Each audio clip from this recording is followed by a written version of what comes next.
হয় যে এটা সাংবাদিক হওয়া বাদ দিয়ে আমাদের ঢাকার গুলিস্তানে আন্ডারপ্যান্ট বিক্রি করলে বেশি মানাবে বগুড়ার ভাই। বিসমিল্লাহির রহমানির রহিম। পরিবেশনায় ও পরিচালনায় দিক দিগন্ত। এই ভাই, এই মাইকম্যান ভাই, এই লোক, এই কি করেন আপনি? কি দিবেন আপনি? ওটা টান দিয়েন না, টান দিয়েন না ওইটা। এটার সাউন্ড কোথায়? এটার সাউন্ড। যুবকদের কথা বুঝতে কোনো সমস্যা না হয় আজকের মাহফিলে। যুবকদের কথা বুঝতে হলে সমস্যা হলে মাহফিলে আজকে বাঞ্চাল হয়ে যাবে। এই পাশে ভাই, এই পাশের সাউন্ডটা দেন। কোথায় কলিজার ভাই? এই সাউন্ডটা দিয়ে দাও ভাই আমার। ঠিক আছে। এই ভাই, তোমার এটাই যে ঘটে যাচ্ছে ভাই, এই যে ঘটে যাচ্ছে, হ্যাঁ, যদি পারেন কিছু দিয়ে বেঁধে দেন অথবা ইয়ে করে দেন, ঠিক আছে? আমাদের এই প্রোগ্রাম স্থান বীর কেদার খাজা মঈনুদ্দিন চিশতি রহমতুল্লাহি আলাইহি দাখিল ও নুরানি হাফিজিয়া মাদ্রাসা কাহালু বগুড়া। আমাদের এই প্রোগ্রামে আমাদের আচ্ছা চিফ গেস্ট আছেন, এটা নাম হবে তাই তো? আলহাজ আমিনুল হক লিটন, প্রধান শিক্ষক দুপচাচিয়া সরকারি পাইলট উচ্চ বিদ্যালয়। আল্লাহ তাআলা আমাদের সভাপতি সাহেবকে ইসলামের খাদেম হিসেবে কবুল এবং মঞ্জুর করুন। সকলেই আমরা দিল খুলে পড়ছি আমিন। না, দিল খুলে আমিন হয় না, সকলেই দিল খুলে পড়না আমিন। আমাদের এই প্রোগ্রামে সহসভাপতি আছেন জনাব মোহাম্মদ আব্দুল খালেক, সুপার বীরকেদার খাজা মঈনুদ্দিন চিশতি রহমতুল্লাহি আলাইহি দাখিল মাদ্রাসা। আমাদের জনাব মোহাম্মদ আব্দুল খালেক স্যার কি এসেছেন? কোথায় আছেন স্যার? এখানে। আচ্ছা, মাশাআল্লাহ স্যার, জি বসেন। আল্লাহ তাআলা ওনাকে ইসলামের একজন একনিষ্ঠ খাদেম হিসেবে কবুল এবং মঞ্জুর করুন। আমরা সকলেই দিল খুলে জবান খুলে পড়ছি আমিন। আমাদের এই প্রোগ্রামে আমার পূর্বে কথা বলেছেন প্রিয় ভাই মাওলানা মোহাম্মদ উকিল উদ্দিন মুজাহিদি, অনেক লম্বা সময় মাহফিলকে তিনি সামাল দিয়েছেন। যারাই কথা বলেছেন কোরআন থেকে হাদিস থেকে কথা বলেছেন, আমি সবার জন্য দিল থেকে দোয়া করি আল্লাহ তাআলা সকলের কথা অনুযায়ী আমাদের সবাইকে আমল করার তৌফিক দান করুক। আমরা সকলেই মন খুলে পড়ছি আমিন। আমার প্রিয় কলিজার টুকরা বগুড়ার ভাইয়েরা, কাহালুর ভাইয়েরা, আমি আজ যা পরিস্থিতি দেখতে পাচ্ছি মাহফিলের ডানে বামে, ইভেন ছাদেও মানুষজন বসে আছে ওই দিকে, এবং যত মানুষ আজকে মাহফিলে এসেছে আমার বিশ্বাস, যদি আমার কোনো ভুল না হয়, আমার মনে হয় আজকে 90 ভাগেরও বেশি কলিজার টুকরা যুবক ভাইরা আজকের মাহফিলে এসেছে। ইসলামের গণজোয়ার যে সুনিশ্চিত, এটাকে রুখে দেওয়ার সাধ্য যে কারো নাই, এটাই হচ্ছে তার স্পষ্ট প্রমাণ বগুড়ার ভাইরা, ঠিক কিনা বলেন? বসো বসো বসো, ধৈর্যের পরিচয় দাও আমার প্রিয় ভাইরা। ভাই ভাই ভাই আমি বলি বসো বসো বসো, আমি বলি বসো বসো। সোনামণি, আগে কথা বলতে দাও, কথা না বললে বুঝবা কেমনে? জীবন কখনো পারফেক্ট হয় না, পারফেক্ট করে নেওয়া লাগে যুবক ভাইরা। লাইফে অলওয়েজ একটা প্যারা থাকবে, বিয়ে করলেও প্যারা, বিয়ে না করলেও প্যারা। তুমি যেখানেও যাও ঝামেলা একটা থাকবে। ক্যামেরাম্যান ভাইরা আসছে, মিডিয়ার লোক আসছে, আমি কি করব? তোমাদের জন্য তোমরা দেখলাম প্রায় 15 মিনিট আমি সময় নিয়ে সব ঠিকঠাক করলাম। আমি আসিফের থোবড়া দেখে ওয়াশরুমে ব্যথা জরুরি নয়, আমি আসিফ কি বলছি দ্যাট ইজ মোস্ট ইম্পর্টেন্ট, ঠিক কিনা বলে?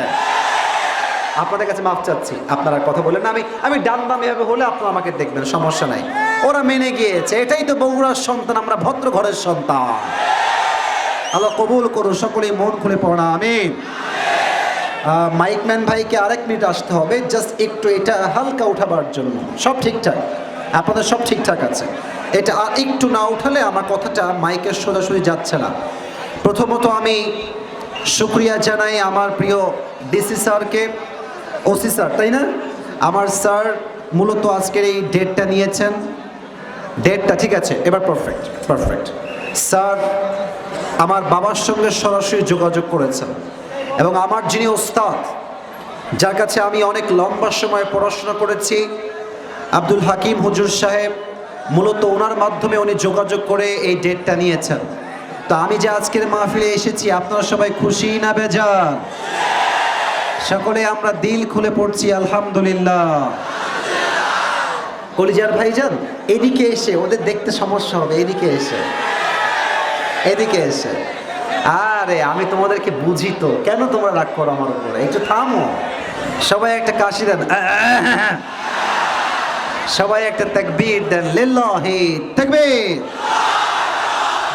বক্সের ভাইজান সাউন্ডটাকে ক্লিয়ার দেখে, বেস ঠিকঠাক আছে, আরেকটু বেস বাড়াবেন ক্লিয়ার দেখে, তাহলেই হবে। আমি শুরুতেই কিছু কথা সবার জন্য নসিহত স্বরূপ বলে আমি কোরআন থেকে একটি আয়াতের তাফসীর পেশ করতে চাই। টাইম ইজ ভেরি শর্ট, আজকে আমরা লম্বা সময় তাফসীর পেশ করতে পারবো না, তবে আমি আশা রাখবো 1 ঘন্টা সময় আমাকে আজকে দিবেন তো ইনশাআল্লাহ। বগুড়াতে আমি এর আগে লাস্ট টাইম এসেছিলাম, বগুড়ার আমদিঘি বা এরকম একটা জায়গার নাম আছে, আদমদিঘি। অনেক লোক, অনেক যুবক ভাইরা এসেছেন, তাফসীরটা অনেক সুন্দর হয়েছে, কারণ পরিবেশটা ঠিকঠাক ছিল, প্রচুর লোক ছিল, বাট ক্রাউডের জন্য কেউ চিল্লাফাল্লা বেশি করে নাই। আমি সবার পায়ে হাত রেখে বলতে চাই, ডানে বামে মাহফিলের আনাচে কানাচে পুরো জায়গাটা ভরে গিয়েছে। প্রিয় কলিজার ভাইয়েরা, চিৎকার দিলেই কিন্তু ওয়াজ হয় না, ওয়াজ বলতে হয় বুঝে, শুনতেও হয় বুঝে। আমরা যেন বুঝে বুঝে ওয়াজ শুনি, আল্লাহ সেই তৌফিক আমাদের সবাইকে দান করুন। সকলেই মন খুলে পড়ুন আমিন।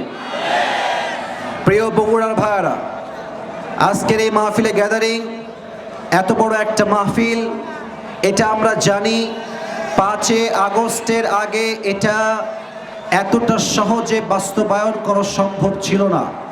আমার কলিজার টুকরা ছাত্র জনতার মাধ্যমে এই দেশটাকে আমরা দ্বিতীয়বার আবার স্বাধীন করেছি। আমি স্পষ্ট ভাষায় বলতে চাই, মুসলমান ঘরের সন্তান আমরা আগ বাড়িয়ে কাউকে মারতে চাই না, তবে কেউ যদি আমাদেরকে আগ বাড়িয়ে আঘাত করতে চায়, আমরা চুল পরিমাণ বরদাস্ত করতে পারি না।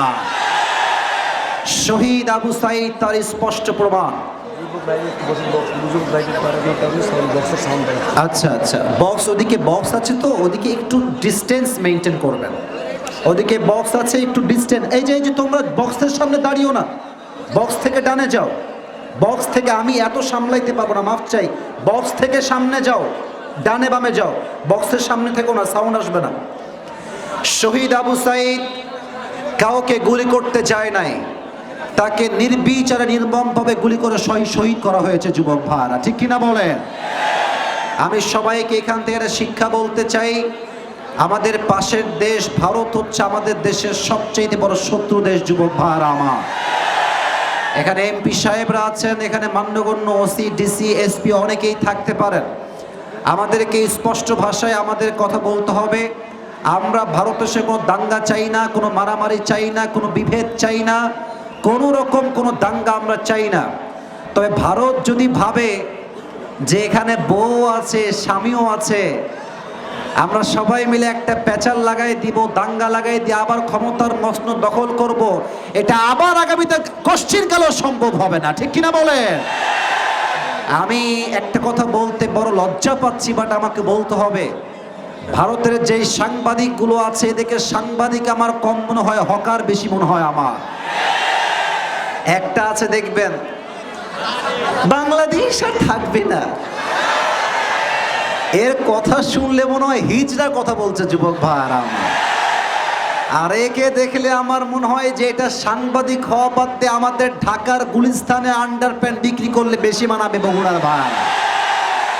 আমরা মুসলমান ঘরের সন্তান, দাঙ্গা চাই না তাই চুপ থাকি, নয় এই সমস্ত দালাল মিডিয়ার সাংবাদিকদেরকে সাইজ করতে মুসলমানদের 5 মিনিটও দরকার হবে না যুবক ভাইরা। তারা ভাবছে যে ডক্টর ইউনূস সাহেব তো অনেক ভদ্র মানুষ, সভ্য মানুষ, কিন্তু তারা বাঙালিকে এখনো চিনতে পারে নাই। তাদেরকে মাথায় রাখতে হবে, পানিকে দেখে যতই ঠান্ডা মনে হোক, পানিকে যতই সতেজ মনে হোক না কেন, বাট পানির স্রোত যখন একবার শুরু হয়ে যায়, পানির তর্জন গর্জন আর স্রোত এতটা ভয়ঙ্কর আর শক্তিশালী হয়, আকাশ সমান পাহাড়কেও পানির স্রোত ভেঙ্গে চুরে চূর্ণ বিচূর্ণ করতে পারে। অতএব ভারত যদি ভাবে আমরা সংখ্যায় বেশি, আমরা সেনাবাহিনীতে বেশি, তোমাদের সংখ্যা বেশি হতে পারে, বাট ওয়াল্লাহি আল্লাহর নামে শপথ করে বলছি বগুড়ার কাহালুর ভাইরা, হাজার কাফেরের জন্য একজন ইমানদার যুবক একাই যথেষ্ট হয়ে যাবে। অতএব আমরা দাঙ্গা চাই না, আমরা চাই সম্প্রীতি, আমরা চাই মিলেমিশে থাকতে, আমরা চাই দাঙ্গাবিহীন থাকতে। বাট যদি কেউ দাঙ্গা আগ বাড়িয়ে লাগাতে চায়, আল্লাহর হাবিবের হাদিস আমি স্মরণ করাতে চাই সবাইকে। আল্লাহর হাবিব বলেছেন, মুসলমানদের সঙ্গে একটা হিন্দুস্তানের যুদ্ধ হবে, সেই যুদ্ধে এমন এক যুদ্ধ হবে, প্রত্যেকটা যুদ্ধে কখনো মুসলমান বিজয়ী হয়, কখনো পরাজিত হয়, বাট হিন্দুস্তানের সঙ্গে যেই যুদ্ধ হবে সেই যুদ্ধে মুসলমানদের পরাজয় নয়, কাফেরদের পরাজয় ঘটবে। ঠিক কিনা বলে?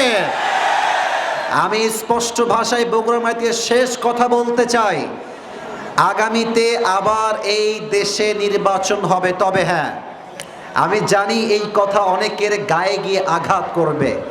আমি কি নিরাপদে যাব কি যাব না এটাও আমার জানা নাই, বাট সাইদি সাহেব এটা আমাদেরকে শিখায় দিয়েছে, বিড়ালের মতো 500 বছর বেঁচে থাকার কোনো দাম নাই, সিংহের মতো 1 ঘন্টা গর্জন দিয়ে আমরা বাঁচতে চাই। উনি প্রমাণ করেছেন 15 বছর দীর্ঘ লম্বা সময় তিনি জালেমের পাঠশালায় কাঠগড়ায় বন্দি থেকেছেন, জেল খেটেছেন।